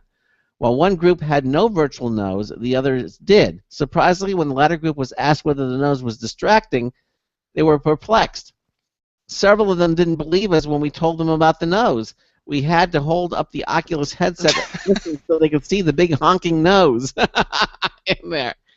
The virtual nose is also cheap and an easy solution. Computationally, it's not expensive. You don't have to spend effort lighting it. What's more, initial results were invariant across gender and ethnicity. So you go. The virtual nose stayed unambiguous as planned. Both groups tested it on the Oculus DK1 and success to the DK2. So first presented at GDC last month, the team is now set for another round of tests next week before eventually replicating the virtual nose for new machines to compare results. We can't rule out the possibility that the results we've seen, as compelling as they were a lucky set of observations, he said. Good science demands that we take a second look at it. So they're going to try it again within Exactly, but I think this is one step closer to realizing my dream, that I could, put on a virtual reality headset and be the strong, independent black woman that I know I can be. There you go. So there's hope for you yet. There's hope for me yet. I'm glad they're making strides in this field. Yes, as are we all. Okay. What story? Hey, let's talk about something that everyone loves to hate. And it's not technology, but I guarantee you that everyone listening to this program has had their food at some point. And honestly, it's a weakness of mine. I love Taco Bell. They're a lovely company, and their chicken quesadillas, I think I would go very, very far and be on the call for those oddly non-greasy chicken quesadillas. So this one is from BGR.com, and if you eat Taco Bell's new breakfast, you may not live to see lunch. Okay. So we're doing good. Most fast food companies are mere amateurs when it comes to concocting creative ways to help you gain explosive amounts of weight and boost your chances of an early demise. In our time watching fast food industry evolve, though, we've come to appreciate KFC and Taco Bell as the real innovators in this field. After all, few companies have given us anything as uniquely revolting as the KFC Double Down dog or the Taco Bell Doritos Locos Tacos in recent years. The Double Down, the KFC Double Down, yeah, one of my favorites. I love that thing. Love it. Yes, exactly. This is the opinion of Brad Reed, who's the columnist on talking this. So just let's. But I agree wholeheartedly. So, because of this, we were pleased to see Taco Bell once again up its game this week with the release of the new Chicken Biscuit Taco. a new breakfast meal that stuffs a slab of fried chicken into a biscuit-based taco shell and then smothers it in either gravy or jalapeno honey. Jalapeno honey. I love that. That sounds like breakfast if you didn't have anything to do after 10 o'clock in the morning. That is a rough breakfast. So Taco Bell CEO Brian Nicole basically admits to Bloomberg that he has no idea if this new breakfast will catch on and that the company is trying something outrageous in the hopes of getting attention. He says, quote, the biscuit taco is going to get people to rethink their morning routine, like canceling their whole day. He explains to Bloomberg, when you do things that people don't see coming, those are the types of products that get people talking. And it certainly has us talking. So if Taco Bell decided to stuff a raw dead pigeon inside a taco shell and serve it for brunch, it would definitely get people talking as well. Unfortunately for the company, it's also something we'd probably see coming as a natural evolution of Taco Bell's other recent innovations. I don't know if I would go for the dead pigeon in I don't know if I would go for that though. I don't think it would work either. I think squab is really like it works in Paris and in France, but squab, unfortunately, not getting the foothold it should have here in America. But pigeon aside, yes, Taco Bell soon will be coming out with a slab of fried chicken in a biscuit-based taco shell covered in either gravy or jalapeno honey. Yum. Whew. I'm out of breath just saying it. Imagine eating it and then saying something. It sounds delicious. Okay. I'd give it a try. I actually, like, as soon as Taco Bell said, we're going to try to compete in the breakfast arena, I won't lie. Like, the week after they started selling breakfast at my local Taco Bell, I went and tried it. I tried their breakfast Taco Bell. I didn't enjoy myself, but I tried it. And Taco Bell does try new things, which is why I like them. So it keeps things keeping things fresh. It's fun. You know it's unhealthy. You know you're not doing it for your health. You might as well get some entertainment value out of it, right? Exactly. Okay. Well, speaking of fiber and things that you can eat, Google Fiber is in the news. See what I did? Google Fiber announces Salt Lake City expansion. Exactly. They're coming to Salt Lake City. Google Fiber today confirmed that the company will be expanding its ultra-fast broadband service into Salt Lake City, Utah. Yay! According to a company blog post, Salt Lake City was chosen because of the city's booming technology sector, world-renowned universities, a vibrant local culture, and a large number of Taco Bell restaurants. No, just kidding. Let's hope.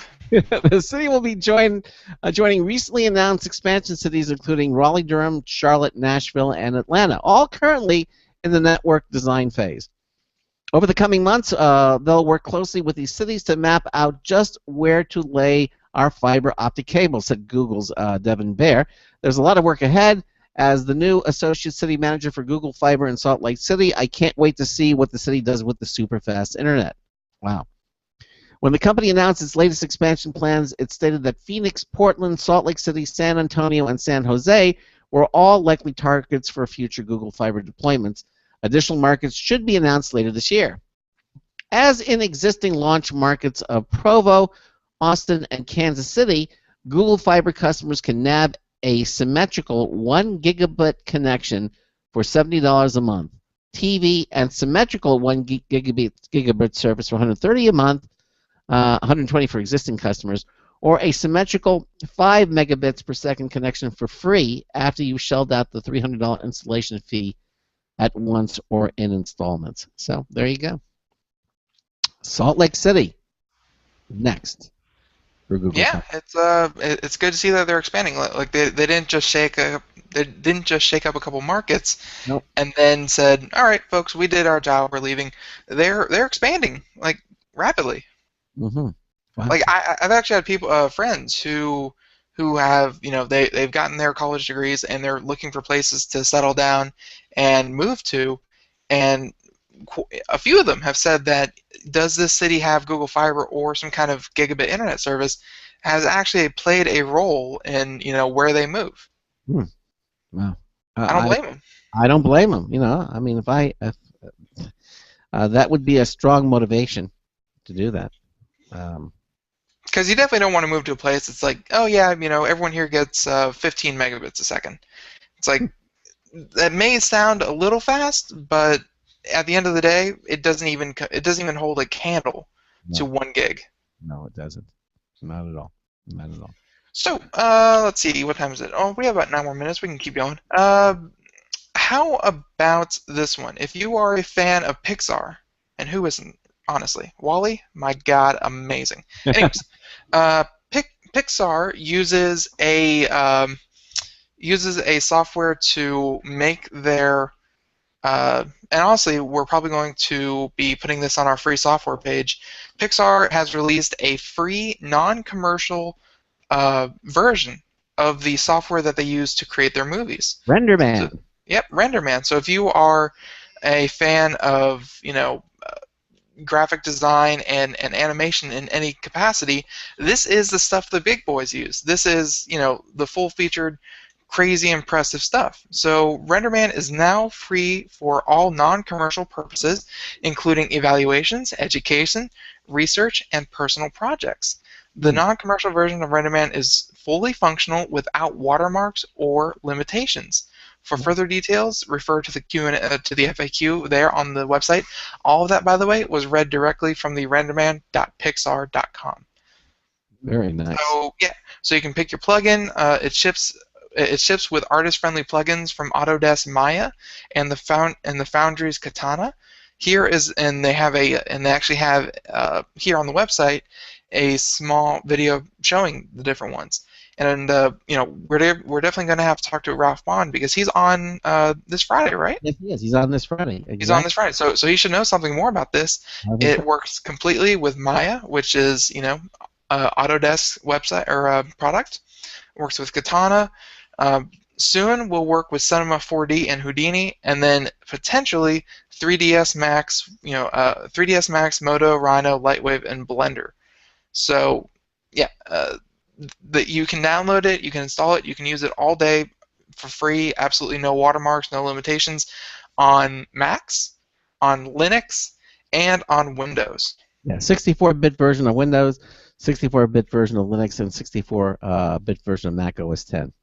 Yep, so we're definitely going to put this on our free software page. If you ever wanted to try, if this is something that you feel like you might be good at, if you want to continue your own research, or you want to build something on your own, again, non-commercial, like this is probably on par with the announcement they made earlier with what was that company that it was like a gaming company released their it was Valve. Valve released their Steam Forge or something like that, their software, to create games. Yeah, I remember that. They released it for, they took off the monthly subscription fee, and they said if you use it for your game, pay us our 5% royalty after $250,000. It's on the same vein. Like, you can use it for whatever pet project you have for free, perfect, good, and it's the full feature thing. It's not just like a teaser or a demo. It's honestly really, really cool to see. It was nice of them to do this. Very nice.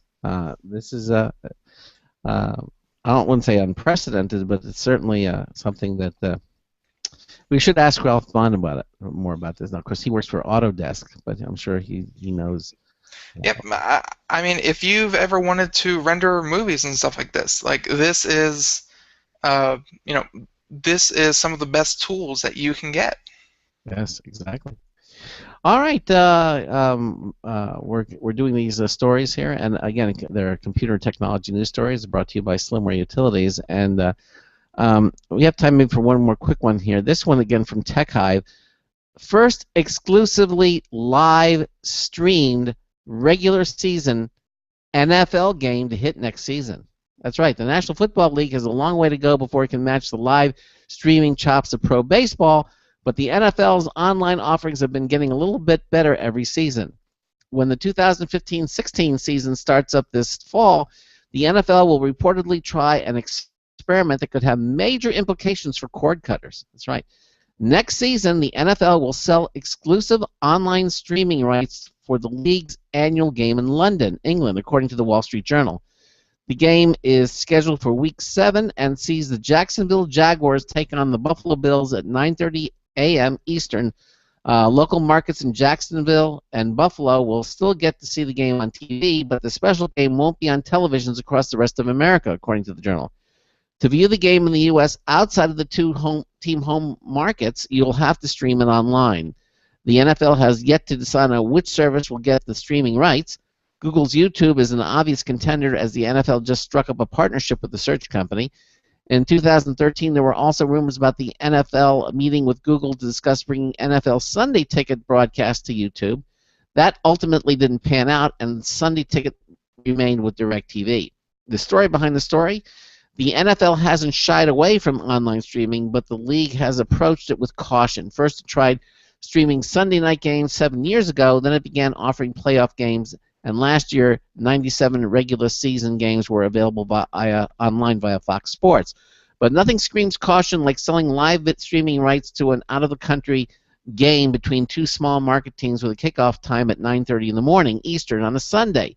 Nevertheless, it's a step in the right direction. If successful, this first gamble to go all in online could have major repercussions the next time the league's broadcast packages come up for renegotiation.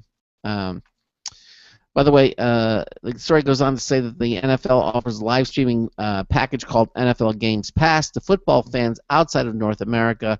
The offering is similar to what Sunday Ticket subscribers get with DirecTV. But for the most part, however, it appears the NFL is still interested in striking up lucrative exclusive broadcast contracts in North America, be they with internet-based services or TV and cable companies, which is a different approach from what Major League Baseball does by offering its own streaming packages worldwide, including inside North America, and then also making television deals in parallel. Not being a huge football or baseball fan, this doesn't have much impact with me. Ben, it has huge implications. Huge.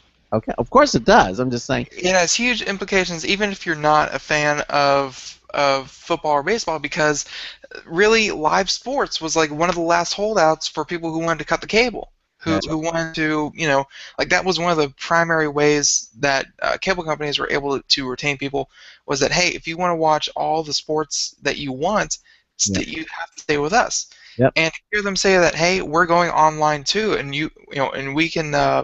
and we can start streaming, that's just another nail in the coffin for cable companies and cable television as we know it. Long live the a la carte. Yes, exactly. You can hear them quaking in their digital boots as we speak. Seriously, good stuff. Yes, it is. All right, you're listening to the Computer America Show on the Blog Talk Radio Network, on the IRN Radio Network, the Boost Radio Network. Ben and I are doing computer and technology news, brought to you by Slimware Utilities, the official optimization software of Computer America. We're going to take a quick break. We're going to have another News Tips Bulletin review from Marty Winston coming up. You're listening to the Computer America Show. We'll be right back. Looking for a best friend? Brother Wolf Animal Rescue has your best friend waiting just for you. Their mission is to protect and enhance the lives of companion animals and the people who love them. Their no-kill rescue shelter is open year-round, making it easy for people to adopt their best new friend. This year, Brother Wolf will find homes for over 2,400 orphan dogs, puppies, cats, and kittens. All have ended up as an orphan through no fault of their own. Brother Wolf has created a safe, nurturing environment where these special animals can heal emotionally and physically until they find a lifelong home. Their life-saving transport program brings dogs and puppies from overcrowded shelters in the south to rescues in the north where homes are easier to find. Brother Wolf Animal Rescue is a 501c3 organization. To learn more about their life-saving work and to make a donation, visit their website at www.bwar.org. That's www.bwar.org. Help to realize Brother Wolf's vision when no animal is euthanized for lack of a home. Who's a good boy? Hi, this is Craig Crossman, host of the Computer America Show. You have important meetings to schedule. Your company's getting ready for its IPO, and you're in charge of the PTA fundraiser this month. So how do you coordinate everyone to be available at the same time? Are you still using emails, phone calls, even text messages to schedule meetings with a group of people? How's that working out for you? Not so great, huh? It's a fact that every day, millions of people suffer from scheduling headaches. Well, with Doodle, scheduling meetings with a group of people is quick and easy. With Doodle, you can easily propose available times to each member. Each one checks off the times that they're available, and then you simply pick the time that works best for the group, all in an easy-to-read display that integrates with your existing calendar. Nothing could be more simple. Give Doodle a try for free, and like millions of Doodle users, you'll truly see how easy it is to find the perfect date and time for all your meetings. That's www.doodle.com.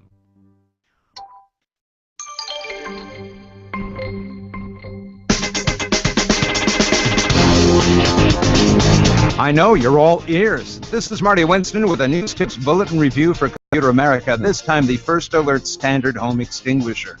Between gear upkeep, rewiring things for a connected home, and all the other little chores we do these days, how certain are you that nothing will ever catch fire?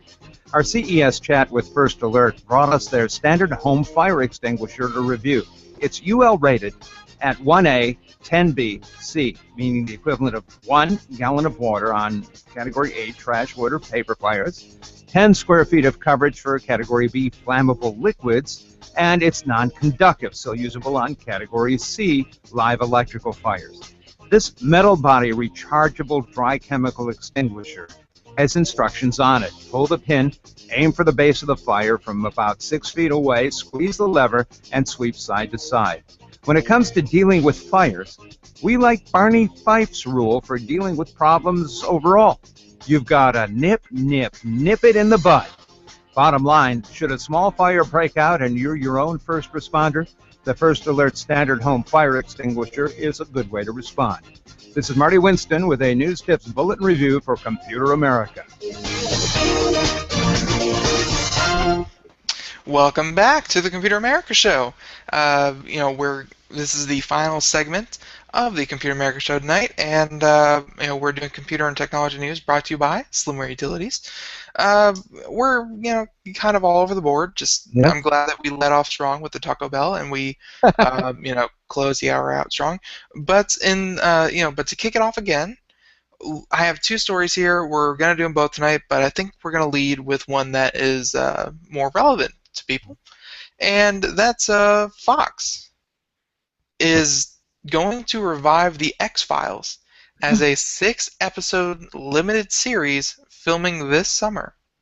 Really? The With X-Files? Gillian Anderson, David Duchovny, both on board to reprise their roles as before. Mulder and Scully. Yep. Wow. So Variety, along with basically every even remotely media-related website on the internet, is carrying the news this morning that Fox has officially announced the return of the X-Files to television. Both Gillian Anderson and David Duchovny will once again be grabbing their trench coats and mag lights as the FBI agents Scully and Mulder, and series creator Chris Carter will be returning as showrunner. When the X-Files aired in 1993, it started out in the so-called death slot at 9 p.m. Eastern Time on Friday nights. So-called because on Friday nights, everyone in the demographics that advertisers care about is doing things rather than sitting at home watching TV. In spite of low initial viewers by numbers, by its third season, the show was Fox's most watched show in the coveted 18 to 49-year-old demographic, and it later peaked in the sixth season as Fox's most watched show, period. So you may lightly hear in the background the X-Files theme song as Craig is playing it. So for a time in the late 90s, the X-Files was everywhere. Mulder and Scully's broody faces and will they, won't they, not quite romance become part of the entertainment fabric of time, and the show's influences still linger powerfully in Hollywood. The show came to an end in 2002 on a ratings down note, mostly after Duchovny left the permanent cast list in season 8 and 9, but it never went very far. A lopsided odd feature film in 2008 pulled in almost $69 million, proving that the audience was still looking for Mulder and Scully. So today's announcement from Fox says that Chris Carter regards the new series as a return from a quote-unquote 13-year commercial break. So it will be picking up right where it left off. Duchovny and Anderson will return for a 6-episode limited series, which will be filming this summer. There is as yet no word on whether the series is slated to air, nor has any information been released about whether the story will focus on the X-Files' somewhat tortured core mythos, or if it will be more of a Monster of the Week show. Also unknown so far is the state of Mulder and Scully themselves. When we last left things, the relationship could best be described as, quote-unquote, it's complicated. So that's it. If you were a fan of the X-Files, and I'm sure many of you are, it's kind of one of those mystery sci-fi things that really captured a lot of people's imaginations. They will be coming back for 6 episodes. All right. Mulder and Scully. Didn't they had a baby, as I recall, too? Yeah. Yeah. So it's it's weird to hear 13 years later they're coming back for more, but at the same time it's kind of cool. Like it's not like they're trying to reinvent the X-Files with new characters and everything. No. It's just kind of like a blast from the past, a fun 6 episodes. Here you go. Yeah, which is nice to see. Yeah, I think it's a great idea. I mean, they did kind of leave things off in a kind of a lurch, and so maybe they'll do something more with it. But the characters are willing; they're going to do it. So, it's the original actors too, which is the best part. Original actors, exactly. Well, we'll see. The X-Files coming back to your TV station soon. When is it coming back? It's going to actually when? They said they're filming this summer, so potentially sometime early next year. I would not doubt. And they didn't say anything about being it televised or streamed. For all we know, it could just be a 6-part miniseries on exclusive to Hulu or Fox.com. Like it doesn't even necessarily have to be a television premiere. Yeah. Well, one thing for sure we know though about it is that the truth is out there. The truth is out there. Yes, it is. All right. Good news. This story from CNET. Chrome. Avoid message trackers in Gmail. In other words, if you're tired of companies tracking when you've read their email, check out these steps to avoid many of the tracker services available to marketers. Okay. This story again by CNET. Read receipts are useful when you're talking to friends on an IM client and each party wants to know if their message was seen. However, you may not want this same feature to work in your Gmail. Many marketing companies are using trackers in their promotional email to learn whether or not you've looked at their message. One technique involves placing a small image within the message that can be monitored for activity when you load it on your computer. As Gax.net points out, or GHacks, excuse me, GHacks, Gmail does try to help you avoid trackers, but it doesn't catch them all. Instead, a tracker blocking extension and a few adjustments to the way you read Gmail messages, there's some convenient methods to dodge many of their available tracker services, and they give you several examples of how to get started. The first one, there's something called Pixel Block. This is an extension you can download. Whenever you open an email containing a tracker, a small red icon will display to the right of the sender's name. Clicking the icon displays how many trackers were blocked and which services were used to create them. That's kind of interesting. I like that. The second method for avoiding trackers involves adjusting the image loading settings for Gmail. You head over to Settings, General Images, set this to Ask before displaying external images. If the pixel block fails to block a tracker, this service serves as a backup. So while these two methods won't be able to block all trackers in your Gmail messages, why not? They are a step in the right direction. So there it is.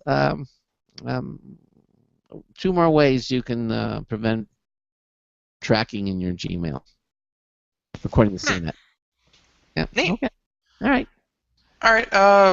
Just a quick news flash. Apparently, the Mars exploration rover Opportunity completed its first marathon today, traveling 26.219 miles on Mars. Really? So so the rover has traveled exactly 26.219 miles. Only took him 11 years and 2 months. So better late than never. So NASA has sent them Yeah, so NASA is celebrating for that reason. Yeah. But in other news, an exoskeleton that acts like a wearable chair. Yeah, this is kind of cool. Yep, so standing is great for your health, burn calories, live longer, tone those calves, but only if you're not forced to do so for hours on end. This again is a commercial from Wired. Yes. Hmm. So the thing is, if you work in a factory and you don't get to choose when you sit and when you stand, you're mostly standing. Employees in Audi's manufacturing plants, for example, stand for nearly 8 hours a day. I've Wow. been there. And much of the time they're stooped over in uncomfortable positions, fine-tuning some detail in engine or console cluster.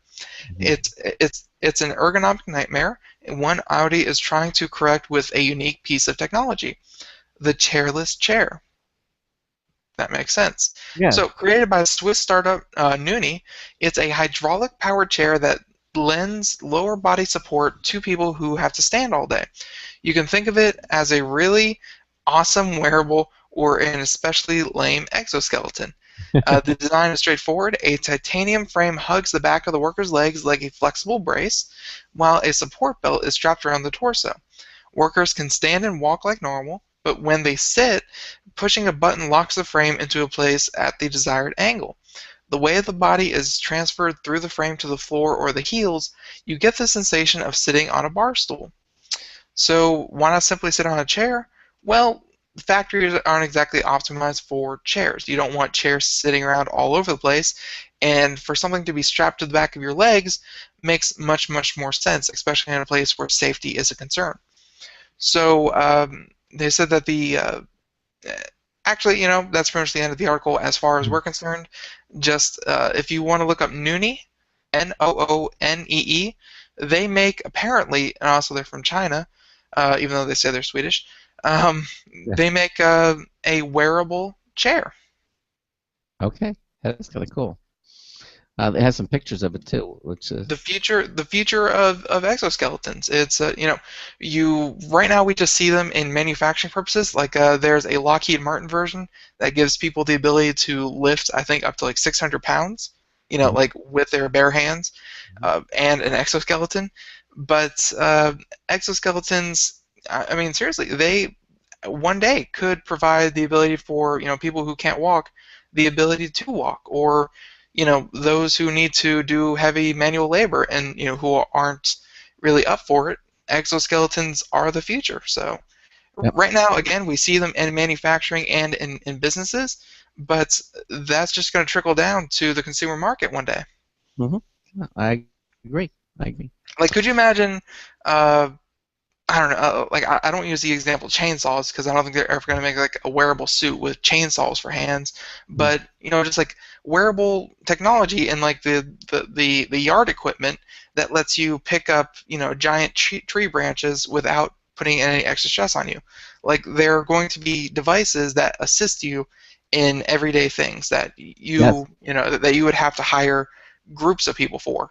Only like one person can do it, and one ordinary person can do it. Yep. And well, We look forward to that day. yes, we do. Yes, we do. Hey, and since it is our science and technology month, I really wanted to do this story because we were reporting on it when it happened. But the Earth's most powerful physics machine gets back in action. I'm not talking about the Coke machine down the block there. We're talking about the university's Large Hadron Collider in Switzerland. Remember what happened? A faulty electronic connection. They were trying to prove the existence of the God particle, the Higgs boson. Yeah. Well, and a faulty electronic connection in the Large Hadron Collider, the biggest, baddest, most powerful particle accelerator ever built, caused a couple of magnets to overheat and melt, triggering an explosion of pressurized helium gas. The accident would happen just 9 days after the LHC, let's call it that, turned on for the first time, led to months of delay. It was pretty depressing when we broke the accelerator, said the physicist at the University of Nebraska. That was not a good day. Eventually, engineers fixed the LHC, and in 2012, physicists used it to do what the accelerator was always supposed to do, to find the elusive God particle, the subatomic Higgs boson. It worked, earning much fanfare and a Nobel Prize. But to prevent another accident, CERN's engineers had to run the LHC at only half its design capability. Now, after 2-year hiatus, in which engineers upgraded the accelerator to prevent such magnetic meltdowns, the LHC is set to smash protons together harder than ever, the way it was intended.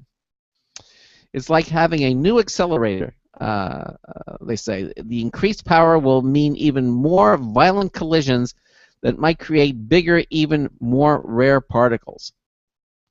The first 3-year run of the LHC was already record-breaking, slamming protons together with an energy of 7 tera-electron volts, which is a physicist's unit of energy, equivalent to the 88,000-ton USS Harry S. Truman chugging along at about 6 miles per hour. All the protons at the LHC come from a small tank of hydrogen gas.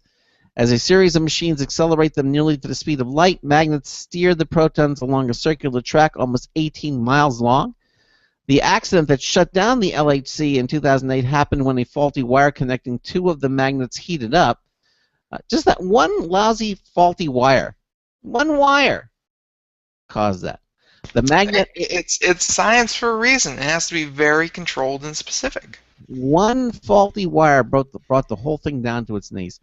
So anyway, they fixed that. The magnet is a superconductor, so if it's really cold, electrical current can speed through unimpeded, generating a strong magnetic field. But the faulty wire heated up the magnet, leaving the current to build up and boil away the liquid helium that's supposed to keep the magnet cold. Within seconds, the accumulation of high-pressure helium gas exploded.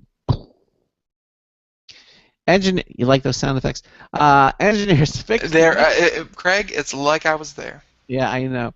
Engineers fixed the damage, replacing magnets along nearly 2,000 feet of the accelerator ring. During the recent shutdown, they made a slew of upgrades, but the most important one was just to make sure nothing blows up again. I say that's a nice improvement. Yes. It took a year and a half for 300 people to reinforce the 10,000 connections between magnets with 27,000 pieces of copper wire.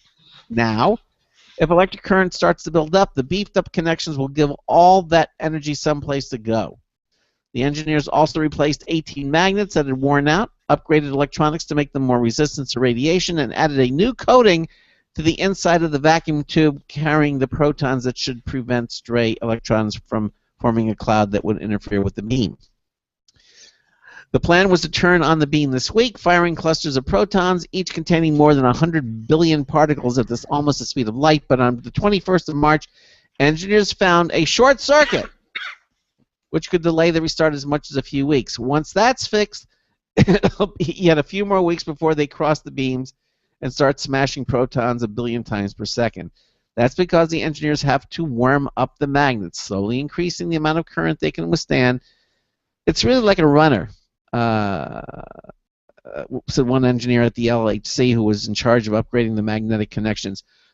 You can't immediately go and run 100 meters in less than 10 seconds. The engineers will also test the electronics, the system used to control the beam, and the system in place to dispose of the used protons.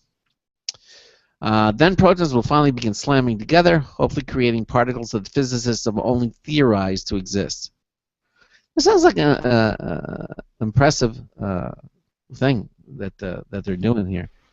And it's crazy because like they can do all this stuff. All it takes is enough electricity and enough and big enough complexes that we can already build. Yeah. Yeah. Well. So you good? Sort of. I was checking. But anyway, the point is, now they also they're saying that they're looking they're trying to figure out supersymmetric particles. Also looking for the neutralino, which might be what makes up dark matter, the mysterious mass that's a quarter of the universe, and we have no idea what the heck it is. On the other hand, they might not find anything. During its first run before the Higgs, the LHC was certain to churn out some sort of discovery, but theorists were right. The LHC would produce the Higgs, but if no Higgs turned up, that meant theorists were wrong. Either way, physicists would learn something new. This time, despite the higher energy, nothing's for sure. No one can give you a 100% guarantee.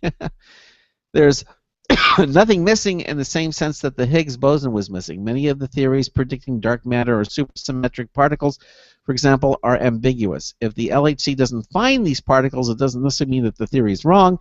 It might mean that you just need a more powerful accelerator.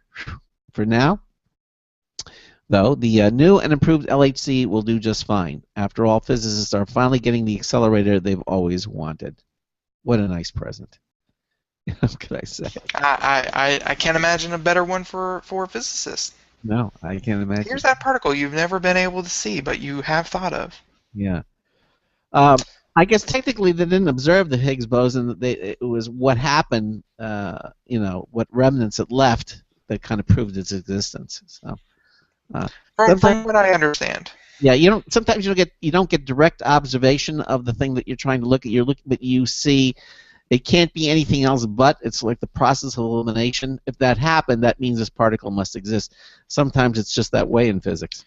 See, it's kind of one of those things where it's like, I believe it because it won a Nobel Prize. Like I assume they know what they're doing over there at the Academy, and I can't question it. Yeah, exactly.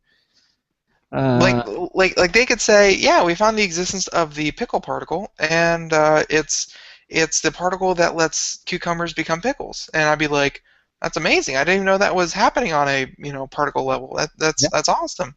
I mean, for years. How would I know? Yeah, the pickle particle. I wondered what was that. So how would I know? It's so you gotta trust.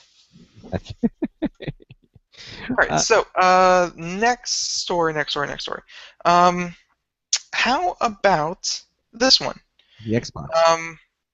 We could do the one about don't buy your breast milk on the internet. No. Experts say that. I would tend to agree with them. But instead, we're going to do the one that we teased at the beginning of the hour, woolly mammoths. Yes, shaggy elephants, as known by laymen. A group of researchers are getting closer to bringing the extinct woolly mammoth back to life. Geneticist George Church's lab at Harvard University successfully copied genes from frozen woolly mammoths and pasted them into the genome of an Asian elephant. Craig, it's where you're supposed to say, "Wow, it's amazing." This is sort of like a Jurassic Park. Yeah, but odds are you aren't going to get a T-Rex out of this. Well, you don't want a T-Rex out of this, but still. Yep. So using a DNA editing tool called CRISPR, or CRISPR, the scientists spliced genes from the mammoth's small ears,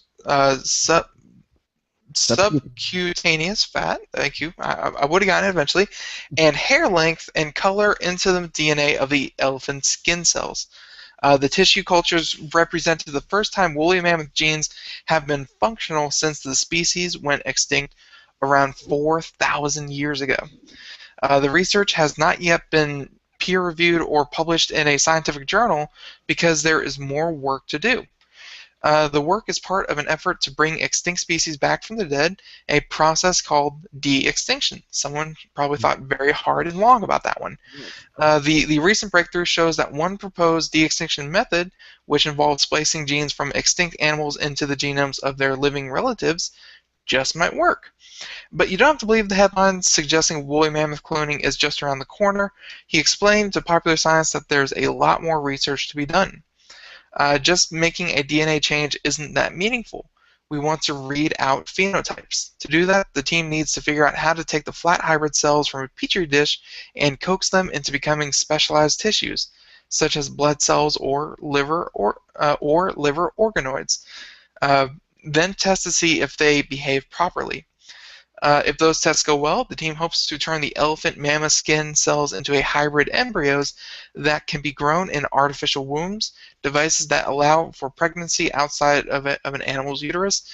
Artificial wombs are pretty speculative at this point, but the alternative, which is implanting them inside female elephants, is pretty unsavory to animal rights activists.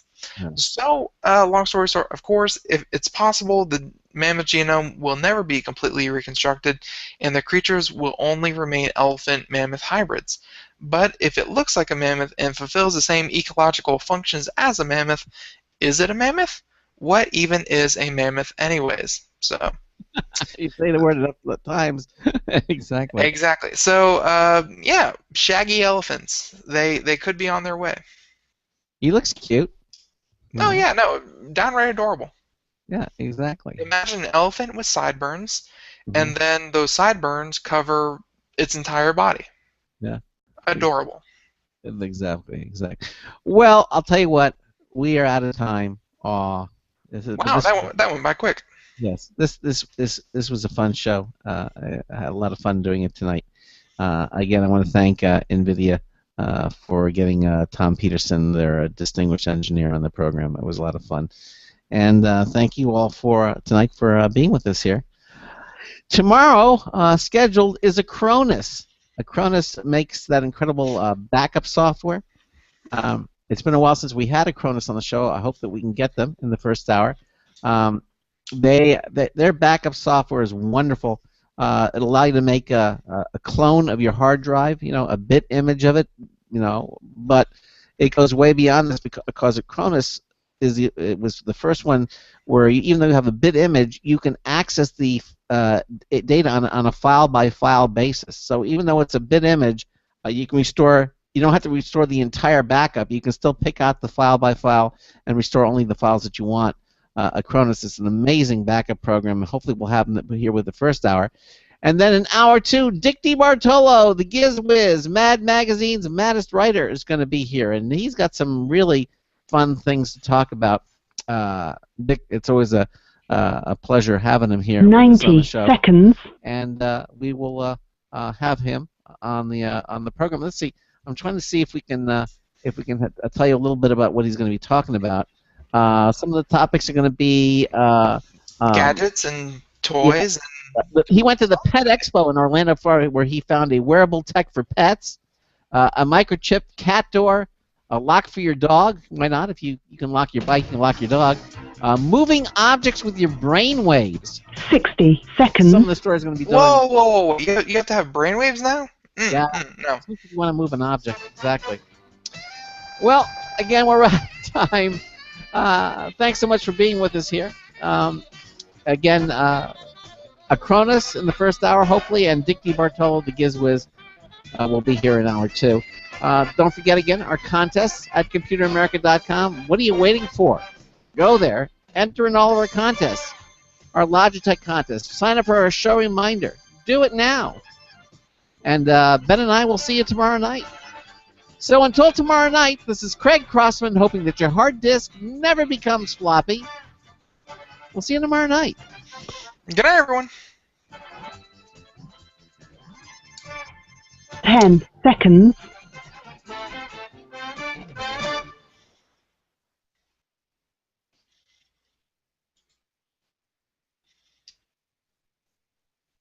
Thank you for using Blog Talk Radio. Goodbye. Okay, gang. Again, thanks for watching us. And Ben's going to be in a different location tomorrow for a few days. And we will see you tomorrow night, same time, same bat channel, here on Computer America. So good night. Said. Exactly. Bye-bye.